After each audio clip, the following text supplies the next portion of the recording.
Welcome back to my conversation with Marjorie Cohn. She's an emerita professor of law at Thomas Jefferson School of Law in San Diego, California, and former president of the National Lawyers Guild. Marjorie, good to have you back.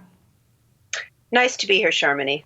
Marjorie, give us some context as to why this grand jury is pursuing this case so aggressively now. As you said earlier, the Obama administration took a step back and wasn't as aggressive, but there's renewed interest in this case. Why?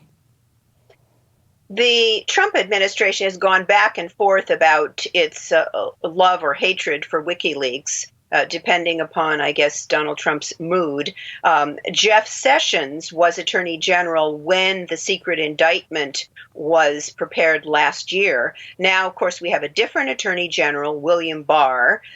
He is most famous for the Mueller report and what he is not turning over from that. But he is also the Attorney General of the United States and is, for some reason, and it's not really clear, deciding at this point to go after Julian Assange and WikiLeaks. And that's why the Department of Justice has subpoenaed Chelsea Manning to testify before a grand jury. She has refused. She's been held in contempt. She's been jailed indefinitely. She has been held in solitary confinement, which could amount to torture, and she has now been released from solitary confinement, but is still being held.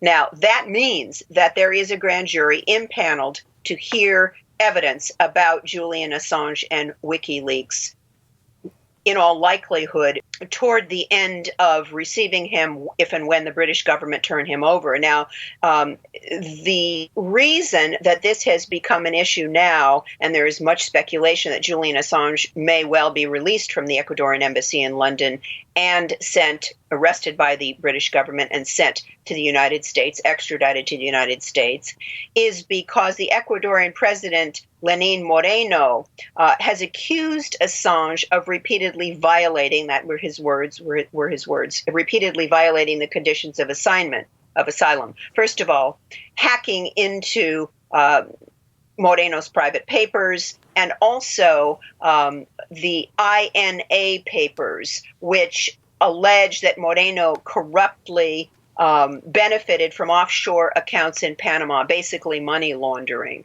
WikiLeaks never published INA. WikiLeaks tweeted about other reports about INA, but this President Moreno, the new president of Ecuador, has had it in for Assange for quite a while. And Assange is evidently in very ill health, very weak. And this would be not only devastating to his health to be extradited to the United States, but also violate his human rights against being basically blackmailed into giving up asylum rights. He has a right to asylum under the Refugee Convention.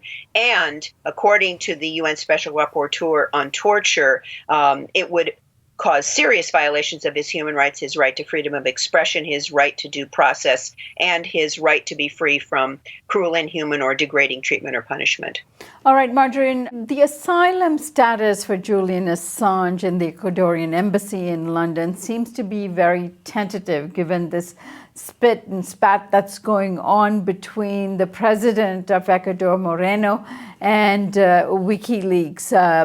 WikiLeaks had released some documents alleging that President Moreno is involved in offshore accounts involving INA. Tell us more about that and what's exactly going on in terms of the status of Julian Assange's asylum at the embassy. Moreno has been escalating his threats against Assange, and even an Ecuadorian citizen could be he could be released. He could be arrested by the British government, and they can try to extradite him to the United States. Now, certainly Assange's lawyers would fight extradition, but whether or not this actually could happen, I think it's very likely that it could happen. I think the United States wields tremendous political power, and unfortunately, this isn't just a legal issue at this point. It's also a political issue. All right, Marjorie, what will happen to Julian Assange if he is denied asylum and released and asked to leave the embassy in London? He will either remain in the Ecuadorian embassy, but if President Moreno, the Ecuadorian president, expels him from the embassy, then the British government has said they would arrest him. So he might be held in British custody while they're litigating the legality of extraditing him to the United States. All right, Marjorie, I thank you so much for joining us today and for all the insights you've provided. Looking forward to having you back, as this case obviously is going to continue with both Chelsea Manning and Julian Assange. I thank you for today. Thank you, Sharmini. I appreciate it. And thank you for joining us here on the Real News Network.